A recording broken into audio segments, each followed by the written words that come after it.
రైతు సోదరులకు స్వాగతం. భారత వాతావరణ శాఖ ఒక కీలక అప్డేట్ రిలీజ్ చేసింది.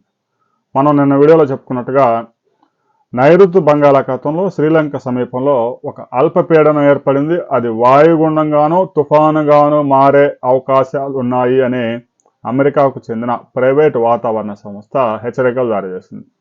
ఇక భారత వాతావరణ శాఖ కూడా దాంతో ఏకీభవిస్తూ ఉంది.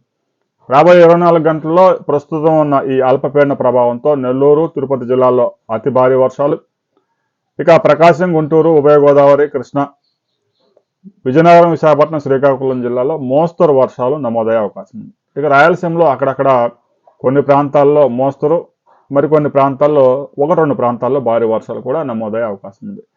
రాబోయే 24 గంటల్లో ముఖ్యంగా నెల్లూరు, తిరుపతి జిల్లాల్లో మాత్రం భారీ వర్షాలకి అవకాశం ఎక్కువగా కనిపిస్తూ ఉంది. ఇక ఇప్పటికే బంగాళాఖాతంలో ఏర్పడిన అల్పపీడనం వాయుగుండంగా మారడానికి ఎక్కువ అవకాశాలు కనిపిస్తూ ఉన్నాయి. అది తుఫానుగా కూడా పరివర్తనం చెందే అవకాశం ఉంది. అయితే అది ఏ ప్రాంతంలో తీరాన్ని దాటబోతా ఉంది అనే విషయంలో ఇంకా కొంత క్లారిటీ రావాల్సి ఉంది. ఇప్పటికే స్కైమెట్ వాతావరణ సంస్థ, భారత వాతావరణ డిపార్ట్మెంటు, తర్వాత అమెరికాకు చెందిన నోవా సంస్థలు రిపోర్ట్స్ రిలీజ్ చేశాయి. అల్పపీడనం వాయుగుండంగా మారడానికి ఎక్కువ స్కోప్ ఉంది.